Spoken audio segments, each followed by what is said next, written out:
성경은 창세기에서부터 요한계시록에 이르기까지 한 이야기로 줄곧 이어서 말씀을 하고 있습니다. 그 이야기는 하나님께서 사람을 사랑하신다는 이야기예요. 그 사람을 사랑하시는 이야기가 아주 실제적으로, 개인적으로, 가정적으로, 민족적으로, 지파적으로 주 이야기를 이어갑니다. 놀랍습니다. 그 사랑의 이야기를 다른 말로 표현한다면 영원 사랑, 영원 구원입니다. 우리가 전도하는 것은 곧 사람을 살리는 일입니다. 나도 살고 다른 사람도 살고 나도 기뻐하고 다른 사람도 기뻐하는 일이 전도, 영혼 구원하는 일입니다. 전도를 하게 되어지면 그 상대가 감사할 날이 반드시 있습니다. 저는 지나간 해도 그렇고 금년에도 그렇고 저에게 특별한 관심을 가지고 기도해주고 교회로 가기 싫을 때 손잡고 가준 그분에게 답례를 했어요. 꼭 합니다. 1년에 한두 번씩. 선물도 좋은 것도 보내드립니다. 제가 사역을 할 때까지 또 사역을 마치고 난 다음에도 매해마다 고마움을 표할 생각을 가지고 있습니다. 나의 삶이 살아나면 모든 사람을 살리는 축복의 이야기로 계속 이어져 간단 말입니다. 그래서 전도는 다른 사람의 영과 육만이 아니라 나의 영과 나의 육체, 나의 기분도, 나의 평상적인 삶도 기름지고 좋아지는 것입니다. 오늘 성경에 보면 식사 자리가 진행이 됐습니다. 식사 자리가 진행이 됐는데 한 제자가 말을 하는 것입니다. 뭐라고 말했습니까? 하나님 나라에서 떡을 먹는 자는 복되도다.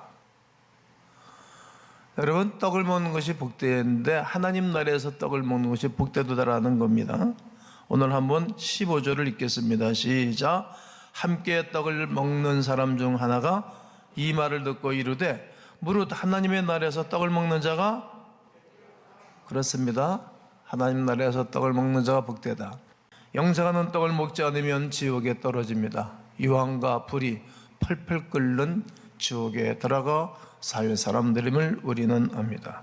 그래서 우리는 영생하는 떡을 여러 가지 방법으로 먹여드려야 되고 먹도록 하는 것이 교회의 사명이고 우리의 사명입니다.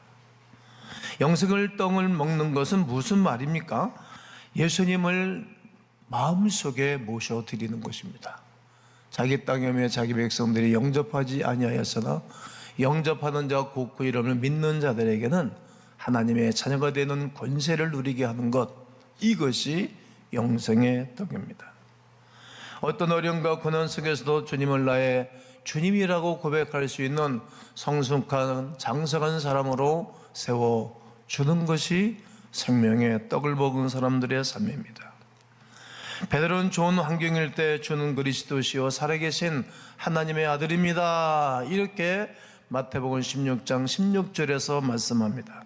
그러나 어려움이 닥치자 어린 소녀에게 저 사람도 예수 따른 무리였다고 말을 하니 손가락질을 하면서 욕을 하면서 나는 저 자를 모른다라고 부인을 하였습니다.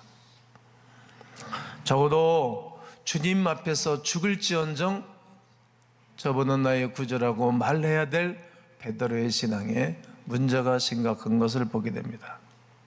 아직까지 훈련과 성숙함이 없었기에 그런 고백을 했다라고 생각합니다.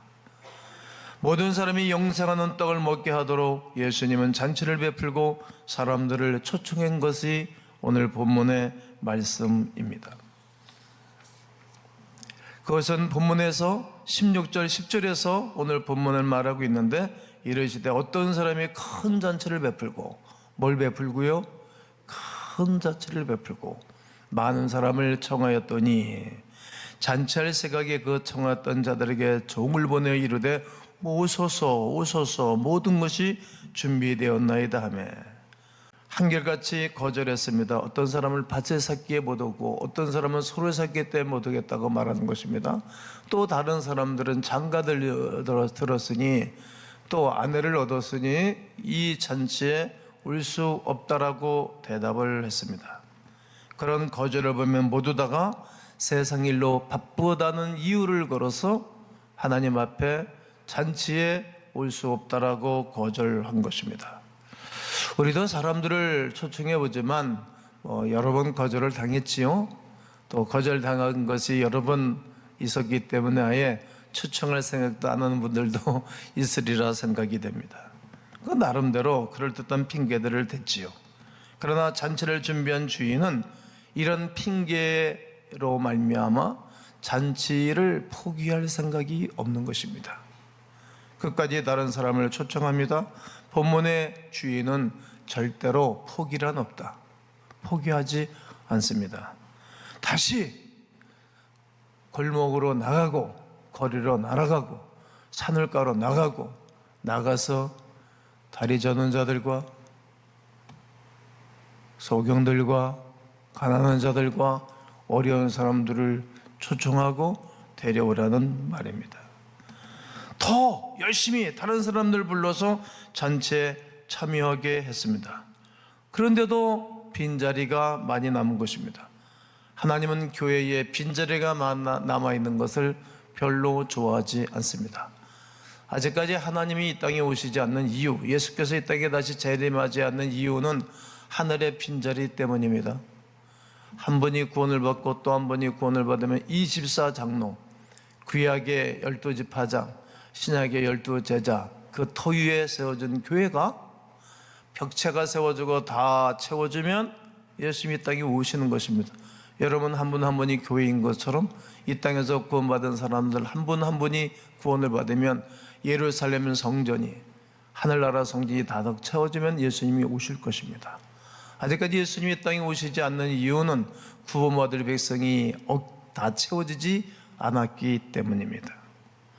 이처럼 주님의 마음을 알아야 됩니다. 하늘나라의 빈자리 아직까지 있고 우리 교회의 빈자리가 아직까지 많이 있습니다. 빈자리를 채우는 것이 주님의 마음입니다. 주님의 마음은 한 영혼이라도 더 천국에 들여보내는 것, 이것이 주인의 마음입니다. 그래서 또 잔치를 베풀고 또 잔치를 베풀고 또 잔치를 베풀어서 사람들을 초청하여 데리고 오라는 것입니다. 주인의 종이 된 우리는 열심히 영혼을 데리고 하나님 앞에 오는 것이 최선의 의무요 성도의 해야 할 순종입니다. 사실 신앙생활은 아버지의 마음을 알아내는 것입니다. 그리고 아버지의 마음을 따르는 것입니다. 우리 하나님 아버지의 마음이 어떤 마음입니까? 천국에 우리가 없는, 구원받아야 할 백성들이 없는 그 하늘나라가 무슨 기쁨이 있겠습니까? 그래서 사람의 몸으로 이 땅에 오신 예수 그리스도, 우리 없는 하늘나라 기쁨이 없고 우리 없는 하늘나라 행복이 없어 이 땅에 오신 이야기가 성경의 이야기요, 예수님에 대한 이야기입니다. 여러분, 명절이나 집안에 행사 있을 때 아들, 딸이 없는 행사 무슨 기쁨이 있겠어요? 손자, 손녀가 있는데도 오지 않는다면 그 무슨 행복감이 있겠습니까? 그러기에 예수님이 이 땅에 오신 이유는 우리 없는 하늘나라 행복하지 않아 이 땅에 구원하러 오시고 하늘나라로 이적하기 위해 오신 예수 그리스도의 마음을 알아야 됩니다. 이렇게 하나님의 마음은 모든 사람이 구원을 받아 하늘나라에 입성하기를 원하시는 마음입니다. 바울은 그의 믿음의 아들이자 제자에게 디모데전서 2장 4절에 하나님은 모든 사람이 구원을 받으며 모든 사람이 진리를 알기를 원하신다고 말씀을 하십니다. 이 말씀은 한 사람이라도 천국 가기를 즐겨하신다는 말입니다. 이것이 하나님의 마음입니다. 그래서 교회는 구원받은 거룩한 백성들은 영혼 구원하는, 전도하는 일에 최선을 다하는 것입니다. 누가복음 9장 25절을 읽겠습니다. 시작. 사람이 만일 온 천하를 얻고도 자기를 잃든지 빼앗기든지 하면 무엇이 유익하리요? 온 천하를 얻고 모든 것을 가진다 할지라도 자기를 잃어버리거나 자기 영혼을 빼앗기면 무엇이 유익하겠니? 이렇게 예수님이 제자들에게 하신 말씀입니다. 밭 때문에, 소 때문에, 결혼하는 일 때문에 구원에서 제외되면 너무나 슬프고 가슴 아픈 일입니다. 그런데 우리 주변에 여러분들이, 이런 분들이 너무 많이 있습니다. 잠깐 있다가 없어질 안개 같은 인생길을 살아가면서 천년을 살든 만년을 살든 살아가는 것입니다. 시편의 시인은 천년에 천년을 산다 할지라도 하늘나라가 없는 사람은 무엇이 행복하뇨? 라고 시를 읊어댔습니다. 그리하여 우리가 한 영혼을 건지는 일을 위하여 우리의 이웃을 주님께로, 우리의 오육허수들을 한 영혼이라도 주께로 인도하기 위하여 교회는 1년에 한 차례, 두 차례, 3차례씩 전도하는 것입니다. 33년 동안 늘 전도해 왔던 것입니다. 본문의 아버지 하나님은 빈자리를 채우는 것에 포기하지 않았었다는 사실입니다. 다시 종도를 길과 산울타리로 내보냈습니다. 그러면서 하시는 말씀이 강건하여 데려다가 내 집을 채우라. 한번 따라해 보실까요? 강건하여 데려다가 내 집을 채우라. 오늘 23절에 주인이 종에게 이르되 길과 산울타리가로 나가서 사람을 강건하여 데려다가 내 집을 채우라고 말씀하고 있는 것입니다. 여기에 강건하다란 말은 무리해서라도, 강요해서라도, 억지로라도, 팔을 비틀어서라도 이끌고 오라는 말씀입니다. 한마디로 강제적으로 데려오라는 거예요. 강제성을 띠는 것입니다. 여러분, 모든 종교인들 중에 기독교인 만큼 강제성을 띠는 사람들은 없어요. 지옥에 보내서는 안 되겠다는 마음. 여러분, 지옥에 갈 사람들, 우리가 예수께로 인도해서 천국으로 보내야 할 사람들이 아니겠습니까? 바둑을 둘 때 흑기를 잡을 것인가, 백기를 잡을 것인가? 여러분, 고수가 백기를 잡는 것입니다. 우리는 백기를 잡는 사람들입니다. 이미 우리는 백기를 예수 그리스도의 세마포를 통해서 우리에게 주셨고, 부활하신 예수 그리스도의 이름으로 우리는 백기를 잡은 사람들입니다. 적극적인 삶을 사는 것입니다. 그러기에 우리는 늘 때를 얻든지 못 얻든지 예수께로 백성들을 인도해 내는 것입니다. 생명을 살리는 것입니다. 예를 들어 지금 물에 빠져 죽어가는 사람이 있습니다.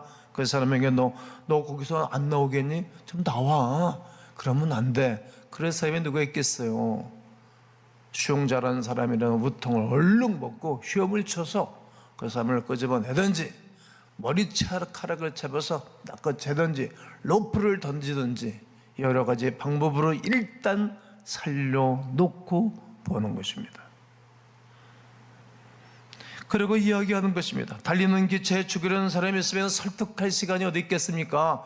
그냥 뛰어들어가서 밀쳐내고 아니면 던져내서라도 살려놓고 나서 이야기하는 것입니다. 살리는 것이 먼저입니다. 그리고 그 사람을 주께로 인도하고 교회로 이끌어와서 이야기하는 것입니다. 이야기를 듣는 것입니다. 하나님의 말씀을 전해주는 것입니다. 설득하는 것입니다. 설득하는 것입니다. 우리가 설득하는 것이 아니라 그에게 하나님의 말씀을 전해주면 성령 하나님이 설득하고 변화시키셔서 영원한 하나님의 사람으로 살게 할 줄로 믿습니다. 그렇게 하는 것이 강건하여다가 하나님의 집을 채우는 일입니다. 어떤 수단을 다 동원해서라도 전도하라는 말입니다. 무슨 수를 써더라도 전도하는 것입니다. 영혼을 건지는 일에는 수단과 방법이 없는 것입니다. 오늘 본문 21절에 빨리라는 단어를 주인이 사용하는 것입니다. 여러분, 세월은 적당히 살아도 갑니다. 제가 은혜를 받고 늘 기도하는 일에 밤새도록 처리하고 늘 강다상에서 교회 중심으로 살았습니다. 청년시절에 통기타와 기타 맛을 모르고 살았습니다. 어떻게 보면 친구들이 야, 너 어떻게 인생을 그렇게 사니? 근데 그게 좋았습니다. 왜냐하면 주님과 함께 있는 시간들이 좋았습니다.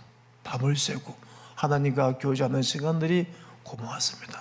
그때 하나님은 나에게 하늘나라를 확 열어주셨습니다. 수없는 많은 영혼들을 보여주셨고 수없는 야생마들을 보여주셨고, 그리고 또 한 번은 큰 GMC 큰 신차에다가 신권 현찰을 엄청나게 싣고 들어오는 것을 보였습니다. 이게 다 뭡니까? 그때 말씀하신 것입니다. 앞으로 너의 사역에 야센마 같은 사람들을 보내줘서 네가 길들이길 것이고 내가 변화시킬 것이고 수없는 양떼들을 몰아줘와 그들을 양육하게 될 것이다. 그리고 물질에 큰 복을 줄 것이라고 약속하셨습니다. 꿈 같은 일이었습니다. 누구하고 얘기할 대상도 없고, 우리 고향 목사님들은 오셨다가 목산수 받고 가면 도시로 다 나가고 그 목사님들에게 정을 주지도 않고 받지도 않았습니다. 그때 이게 제대로 된 하나님의 역사하신가 아주 고민이 많았습니다. 그런데 그러고 몇십 년 지나가 보니 그 꿈대로 그 말씀대로 이루어졌습니다. 한 번은 나는 하나님의 일보다는 나는 교회에서 교회를 잘 섬기는 그런 장로가 되겠습니다. 그랬더니 하나님의 하늘문을 훅 열어주셔가지고 그 영광스러운 그 면류관을 보여주셨습니다. 이 땅의 그 어떤 면류관도 비교할 수 없는 휘황찬란하고 놀라운 것을 보여주셨습니다. 저는 압니다. 보았습니다. 몇십 년을 주를 위해서 살아가는데 지치지 않고 늘 기쁨과 즐거움으로 살아왔던 것입니다. 빨리 시간은 갑니다. 이렇게 해도 시간 가고 저래도 시간 가고 노래리 하면서 목회를 해도 시간 가고 부지런하여 열심히 하고 목회를 해도 세월 가는 것입니다.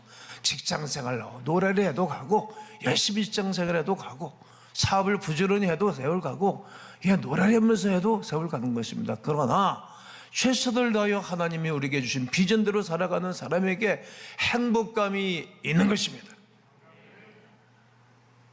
영혼을 구원하는 일에는 분초를 다투어야 되는 것입니다. 영혼을 구원하는 그 일에 대해서는 우리가 지체할 수 없는 일인 것입니다. 우리의 좋은 행실로 복음을 증거하는 것은 당연한 일입니다. 그러나 더 적극적으로 우리가 해야 할 말이 있다면 천국과 지옥에 대해서 이야기해야 하는 것입니다. 더 적극적으로 예수 그리스도께서 당신을 위한 구원의 역사를 베풀어 줬고 준비해 놓았다고 말해야 됩니다. 내가 그 반열에 서 있는 사람이니 당신도 그 반열에 서야 된다라고 말해야 됩니다. 당신은 예수를 믿으십니까? 구원을 받으셨습니까? 구원을 받으셨나요? 당신은 하나님이 당신을 사랑하십니다. 그 사랑을 받아들여야 된다라고 계속적으로 증거해 줘야 됩니다. 이 말씀을 끊임없이 주저없이 나의 입에서 나와야 되는 것입니다. 이렇게 간단히 전도하는 방법은 어렵지 않습니다. 그러기에 영혼 구원은 전도로만 되는 것이 아닙니다. 강건하여 데려오는 것입니다. 낙심하지 말고 끈질기게 한번 시작하면 변함없이 하셔야 되는 것입니다. 때를 써서라도 데려와고 욕을 먹고 망신을 당하여도 이 복음을 증가하는 일에 최선을 다해야 되는 것입니다. 나로 인하여 너를 욕하고 핍박하고 거짓으로 너희를 거스려 모든 악한 말을 할 때 너에게 복이 있나니 기뻐하고 즐거워라. 하늘에서 너희의 상이 큼이라. 너희 전에 있던 선지자들이 이같이 핍박받았다라고 말합니다. 여러분, 복음적인 삶을 살아가는 사람들은 믿음이 없는 사람들로 하여금, 세상 사람들로 하여금, 세상의 권력자들로 하여금, 정치인들의 권력자들로 하여금 핍박을 당하였습니다. 그러나 그들 핍박을 다 받아내며 옥에 갇히기도 하고 매를 맞기도 하고 무시를 당하면서도 복음을 증거했습니다. 그들로 하여금 왕들이 구원을 받고 위대한 역사들이 일어났던 것입니다. 심하게는 돈을 써서라도 예수께로 데리고 오라는 말입니다. 선물 공세를 펴서라도 데리고 와라. 그런 열정이 아버지 하나님의 마음입니다. 낙심하지 말고 욕을 먹어도 매를 맞아도 무시를 해도 인격적인 침해를 당한다 할지라도 강건하여 데려다가 구원의 반열에 세워주는 것, 이것이 전도하는 일입니다. 언젠가는 그분이 나한테 고맙다라고 살해하고 감사할 날이 반드시 있는 것입니다. 구세군의 창시자 윌리엄 부스가 그가 주님을 만나고 난 다음에 나는 나를 전도하겠노라고 약속을 했는데 어느 날 저녁에 잠자리에 들었는데 마음이 불편한 거예요. 가만히 생각해 봤더니 그 많은 일정 중에 전도하는 일을 못한 거예요. 그래, 이렇게 창문을 열고 봤더니 비가 부슬부슬 내려요. 우산을 들고 정거장까지 가면 사람들이 없어. 비가 내리니까 그 정거장에 비를 그고 우산대를 꽂아놓고 우산이 사람이라 생각하고 예수님은 당신을 사랑합니다. 예수 믿어야 됩니다. 막 전도하니까 사람들이 사람 없는 데에 혼자 떠드나, 그리고 사람들이 모여들기 시작한 거예요.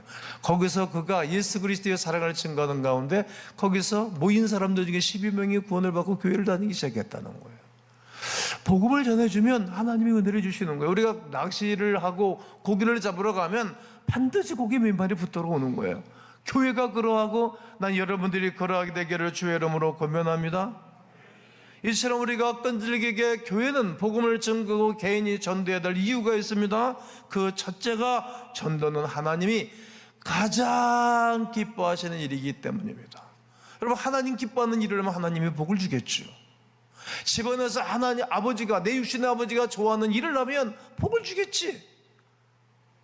요즘은 아이들이 하나둘밖에 안 나서 아버지가 갖고 있는 재산, 아파트 애들에게 주겠지만, 그러나 아이들이 옛날처럼 우리 가정처럼 10명이라고 생각해봐 누구에게 주겠어요?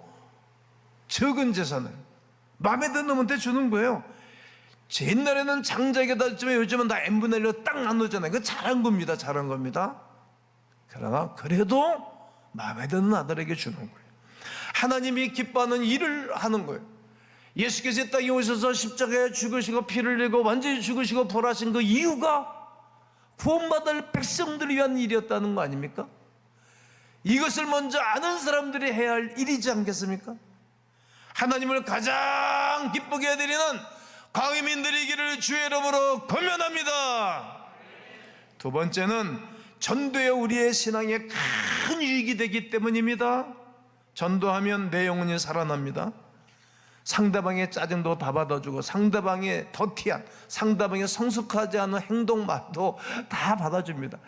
교회 소그룹 인도자들이 왜 성숙해지는 것인가 하면 다 받아주는 거예요. 속이 뒤집어져도, 힘들고 지쳐도 어미닭이 21일 동안 알을 품고 있다가 새로운 생명이 터져나고 병아리가 나서 빽빽대고 다니는 것을 바라보고 기뻐하듯이, 우리가 변함없이 복음을 증거하고 품어내면 반드시 구원의 역사가 일어나는 것입니다. 이것이 아버지의 마음입니다. 그리고 하나님 앞에 서게 될 때에 상 받는 일이기 때문입니다. 누구든지 다 하나님 앞에 섭니다. 여러분도 저도 서게 될 것입니다. 이 땅에 수없는 그리스도인도 서게 될 것이고, 예수를 알지 못하는 사람도 서게 될 것입니다. 그날에 나는 어떤 모습으로 그 앞에 서게 될 것인가? 부끄러운 모습으로 서게 될 것인가? 감사와 감격하던 마음으로 서게 될 것인가? 그것은 본인이 압니다. 멸류관은 수없는 주님의 마음을 품고 수없는 영혼을 구원하는 사람들이 받았어야 할 멸류관입니다. 그리스도인들이 복음을 증거하다가 거절당해도 기뻐하는 이유는 하늘의 상이 있기 때문이고, 그리스도인들이 믿음으로 살면서 좀 어려운 일을 당하여도 감사함으로 인내할 수 있고 품어낼 수 있는 것은 모든 신앙인들이 그런 삶을 살았고, 그런 가운데 성령 하나님이 나와 운행해 주시고, 그리고 천군 수사가 나에게 동행해 주셔서 나를 돕는 것을 수없이 경험해 봤기 때문에 변함없이 믿음의 삶을 살아가는 것입니다. 베드로후서 3장 9절의 말씀을 읽고 오늘 설교를 마치도록 하겠습니다. 시작. 주의 약속은 어떤 이들이 더디다고 생각하는 것 같이 더딘 것이 아니라 오직 주님께서 너희를 대하여 오래 참으사 아무도 멸망하지 아니하고 다 회개하게 이르기를 원하시느니라. 여러분, 더딘 것이 아니라 모든 사람이 회개하기를 원하시는 하나님 앞에서 여러분과 제가 이 복음을 전함으로 또다시 수많은 분들이 우리처럼 회개하고 예배자, 기도자, 봉사자, 섬기는 자, 복음을 증거하는 자가 될 것을 바라보며 또다시 도전하고 승리하는 광음인들 되시기를 주의 이름으로 축원합니다.